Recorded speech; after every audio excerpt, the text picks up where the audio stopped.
নমস্কার বন্ধুরা, এই আপনারা দেখতে পাচ্ছেন একটি হাত অঙ্কিত আছে।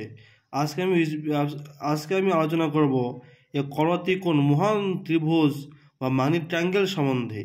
এই মহান ত্রিভুজ বা মানি ট্রায়াঙ্গেল যদি প্রশস্ত এবং যদি খুব আকারে বড় হয়, দেখতে সুন্দর হয়, তাহলে সে ব্যক্তির ভূসম্পত্তি, জমি জায়গা এবং অর্থকড়ি, সেই সঙ্গে ত্রিকোণের মধ্যে কেতুস্থান যদি উচ্চ হয় এবং কোনো রকম অশুভ চিহ্ন না থাকে, তা সেই ব্যক্তি কিন্তু ভূসম্পত্তি, নিজস্ব বাড়ি এবং গাড়ির মালিক হয়ে থাকে এবং জমি জমার কাজে, চাষাবাদে ধনশালী হয়ে থাকে এবং তার অর্থকড়ির দিক থেকে কিন্তু সে অনেক সৌভাগ্যশালী হয়ে থাকে।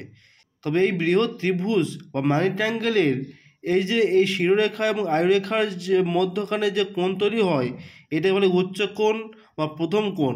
এই কোণ যদি প্রশস্ত হয় এবং এই কোণ যদি খুব সুন্দরভাবে দেখা যায় এবং এই কোণটি যদি খুব স্পষ্টভাবে দেখা যায়, তা সেই ব্যক্তি বিদ্বান, সুবক্তা, বুদ্ধিমান, সদালাপী, জনপ্রিয়, সুজাত, ধার্মিক ও স্বাস্থ্যবান হয়ে থাকে। এবং শিরোরেখা এবং বুদ্ধিরেখা বা স্বাস্থ্যরেখা যেখানে মিলিত হয়েছে, এই কোণটিকে বলা হয় দ্বিতীয় কোণ বা মধ্যকোণ। এই দ্বিতীয় কোণ বা মধ্যকোণ যদি প্রশস্ত হয় এবং যদি কোনো রকমের অশুভ চিহ্ন না থাকে, তবে সে ব্যক্তি কিন্তু হবে কোমল হৃদয় সম্পন্ন এবং তীক্ষ্ণ বুদ্ধি সম্পন্ন ও দীর্ঘজীবী হন। এরা আর্থিক, বৈষয়িক ও সাহিত্যিক রসের রসিক হতে পারেন। কিন্তু যদি কোণটি অপরিসর হয় বা কোনো ফাঁক থাকে, তাহলে এত দুর্বল হৃদয় ও ভগ্ন স্বাস্থ্যের অধিকারী হন। এই আয়ুরেখা এবং এই বুধরেখা বা স্বাস্থ্যরেখার মিলিত কোণকে তৃতীয় কোণ বা নিম্ন কোণ বলা হয়ে থাকে। এই কোণটি যদি প্রশস্ত এবং খুব গভীর হয়ে থাকে, তাহলে এত দীর্ঘায়ু এবং উদার, ধীর শক্তি সম্পন্ন ও অর্থবান, দানশীল ও স্বাস্থ্যবান হবেন।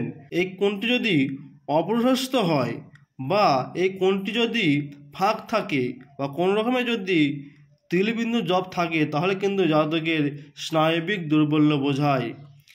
তো এই যে করত্রিকোণ বা ওই মানি ট্রায়াঙ্গেল সম্বন্ধে যেসব তথ্য দিলাম, তো এই আমার ভিডিওর তথ্য যদি আপনাদের জীবনের সঙ্গে কিছু পরিমাণে মিল খায়, তাহলে অবশ্যই ভিডিও লাইক দিবেন এবং শেয়ার করে পাশে থাকবেন, এবং যারা এই চ্যানেল নতুন, অবশ্যই চ্যানেলে সাবস্ক্রাইব করে পাশে থাকবেন। শুভ নমস্কার।